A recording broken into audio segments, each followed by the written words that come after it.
Before we move forward, let's quickly reset where we are in the course. So far, we've introduced means cost data as a benchmark, not a price list and not a bid.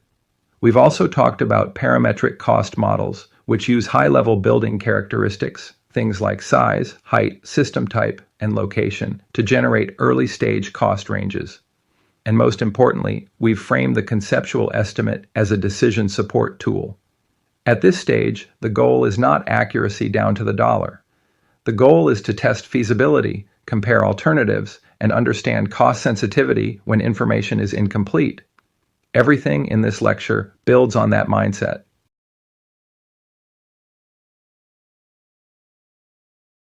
In this lecture, we'll focus on three closely related ideas. First, we'll walk through how adjustments work in means and why the sequence of those adjustments matters just as much as the math. Second, we'll look at interpolation and extrapolation, which are the tools we use when our project doesn't line up neatly with the reference data, and we'll talk about where these methods are useful and where they become dangerous. Finally, we'll step back and examine nonlinear relationships in construction costs, why cost per square foot does not scale in a straight line, and how misunderstanding that leads to bad estimates and bad decisions. By the end of this lecture, you should be able to use parametric models confidently, and just as importantly, recognize when not to trust them.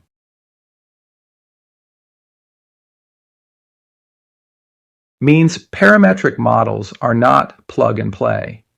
Every model is built on assumptions about building type, size, height, labor environment, and market conditions. When we use parametric models at the conceptual stage, our job is not precision. Our job is to systematically adjust those assumptions to better reflect the project we are evaluating.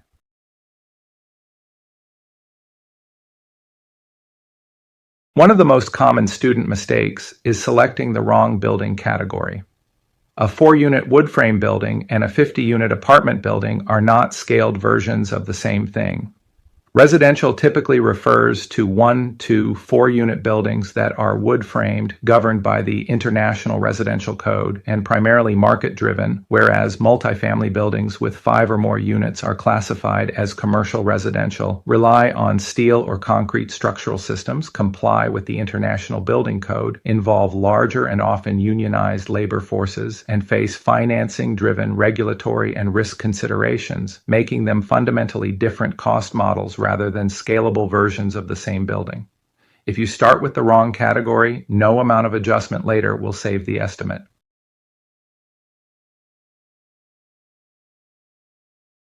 Means adjustments should follow a logical sequence. First, select the correct base model, then adjust for size, then story height conditions, then location index, then time escalation. Only after those steps do we apply project-specific premiums. And at the conceptual stage, those premiums are broad, not detailed.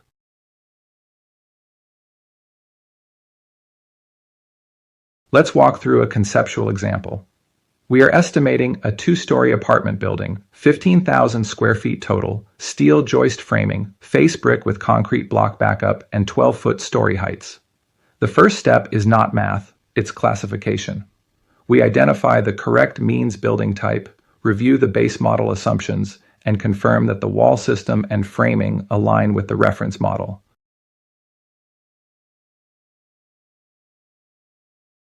Height matters, even at the same total square footage. Taller buildings require additional structure, vertical circulation, fire protection, and construction complexity. Means captures this through story height adjustments, which are added or deducted from the base square foot cost. In this example, we adjust the base cost by applying the per story height factor for each additional foot of the target project beyond the typical model assumption.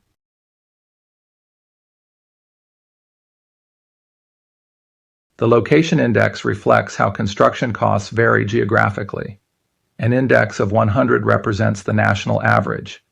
If a city has an index below 100, construction is less expensive than average. Above 100 means more expensive. To apply the index, we multiply the cost by the local index and divide by 100. Nothing more complicated than that. If the local index is 90, It means local cost of construction is 10% less than national average.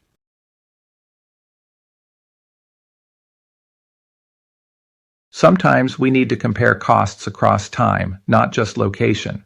Historical cost indexes allow us to convert costs from one year to another, accounting for inflation and market changes. When used carefully, recent escalation trends, such as the last 5 years, can also provide a reasonable directional signal for what the next 5 years might look like, especially at the conceptual stage.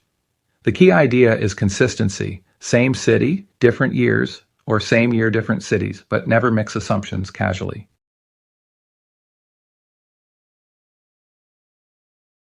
One of the most important ideas in this lecture is that cost per square foot is not constant.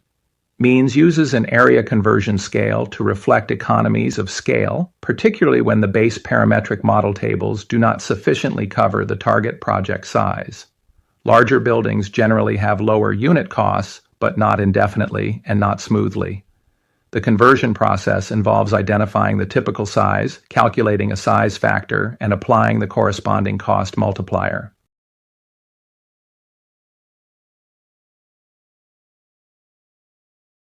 The area conversion scale is used when our project size is not already given in the base means parametric model tables. Step 1. Start by identifying the typical size listed in the table.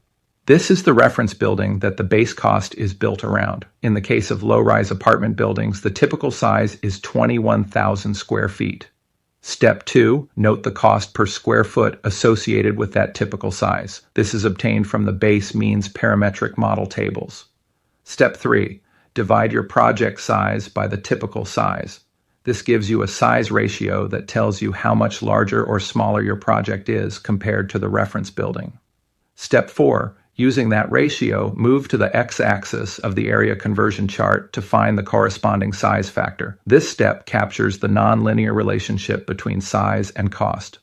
Step 5. From that point, move vertically to the y-axis to identify the cost multiplier. This multiplier reflects economies or diseconomies of scale embedded in the model.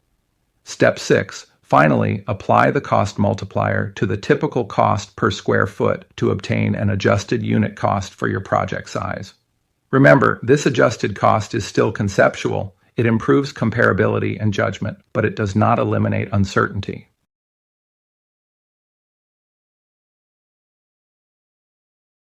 This is where many estimates quietly fail. Model drift occurs when your project gradually departs from the base assumptions, base spacing, system density, finish level, efficiency ratios, without you explicitly accounting for it. Parametric models do not fail loudly. They fail silently. Your responsibility is to recognize when the model no longer represents reality.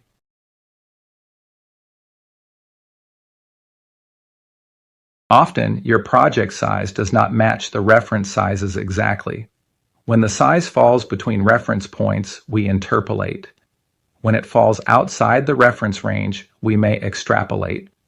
These methods are not limited to means tables. Estimators regularly use interpolation and extrapolation when adjusting labor productivity, equipment rates, material outputs, and other benchmark references as well.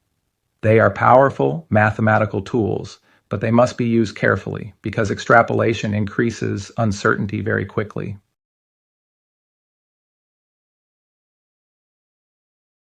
If the project size falls between or outside the given reference values, the appropriate method to determine the correct cost is interpolation or extrapolation.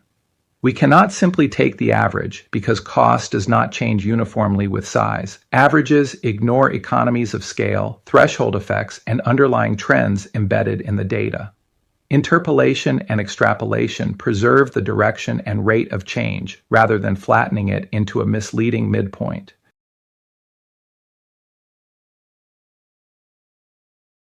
Linear interpolation is a method used to estimate a value between two known data points by assuming a straight-line relationship between them. In estimating, this means we assume the cost changes at a constant rate between the reference sizes, allowing us to approximate a more accurate value than a simple average.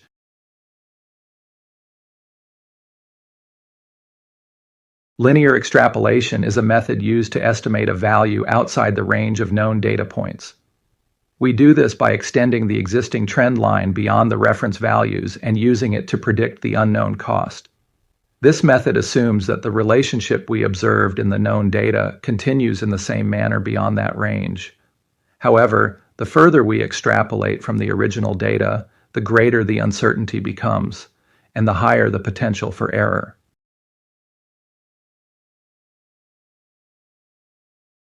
To apply linear interpolation, we start with two known data points, point 1 with values x1 and y1, and point 2 with values x2 and y2.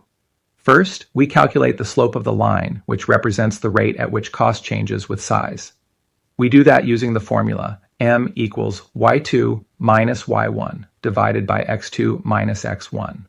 Once we have the slope, we reuse that relationship to solve for the unknown value. We can write this as m equals y minus y1 over x minus x1, or more directly, y equals y1 plus m times x minus x1.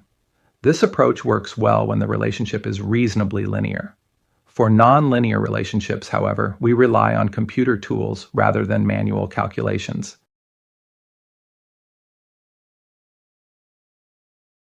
RSMeans tables often provide costs at discrete size intervals. Instead of averaging two values, interpolation allows us to estimate a more accurate cost for the actual project size.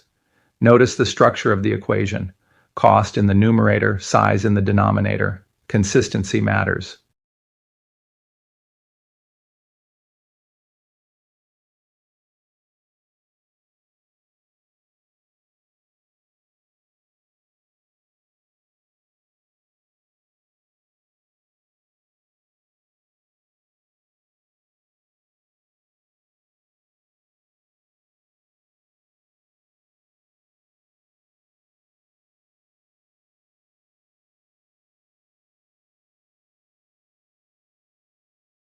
In real construction systems, cost and size are rarely linear.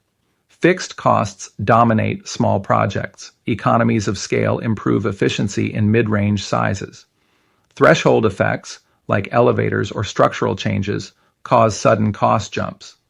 This is why plotting raw data is essential before trusting averages.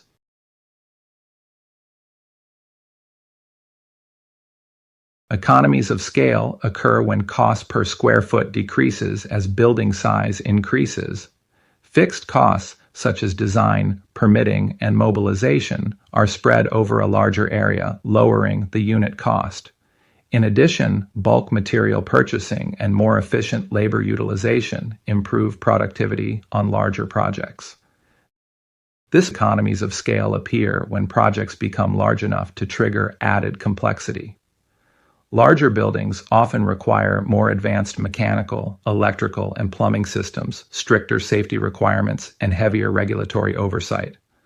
Site constraints, deeper foundations, and higher land and infrastructure costs can also push unit costs back up. The key takeaway for estimators is this: cost per square foot does not move in a straight line, so estimators must account for both economies and diseconomies of scale when adjusting benchmarks, recognizing where unit costs decline due to efficiency and where they increase again due to complexity, regulatory thresholds, and site constraints.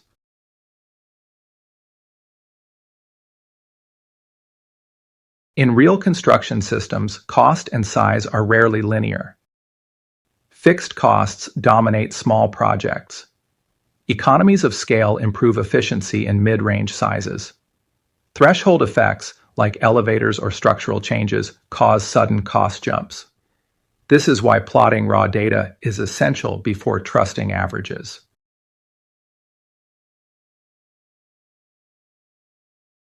Cost does not scale linearly with size because fixed costs are spread unevenly. Efficiencies improve with scale. Sudden threshold requirements can cause cost jumps, and the only reliable way to see these effects is to plot the raw data before trusting any unit cost.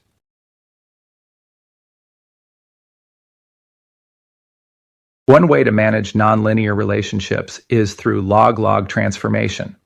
On a log-log scale, many cost curves become linear and the slope represents cost elasticity. the percentage change in cost for a percentage change in size. This is closer to how physical systems actually behave, even though it's harder to compute mentally.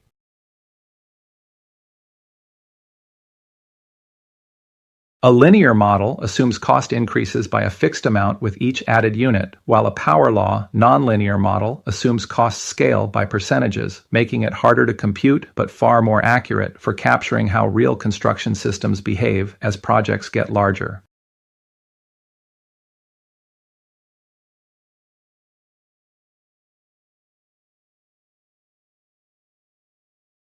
This is a critical warning. Using average unit costs guarantees failure. You underprice small projects and lose money.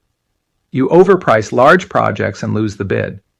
If your estimate feels simple because it uses a single unit cost, it's probably wrong. Abandon average unit costs and instead model how costs actually scale with size using parametric models, interpolation, and nonlinear relationships to reflect economies, thresholds, and complexity. Then test sensitivity rather than forcing a single clean number.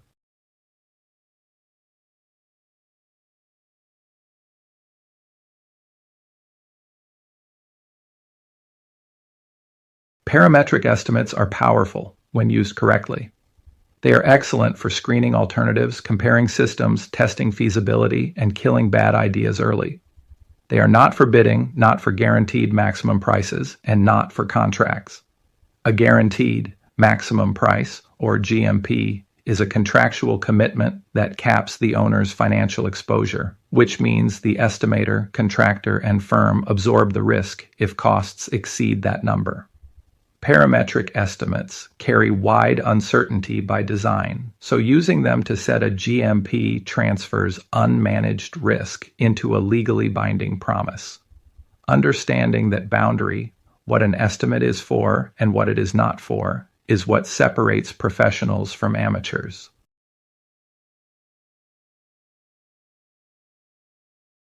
In the next exercises, you'll apply these ideas directly using RSMeans parametric models.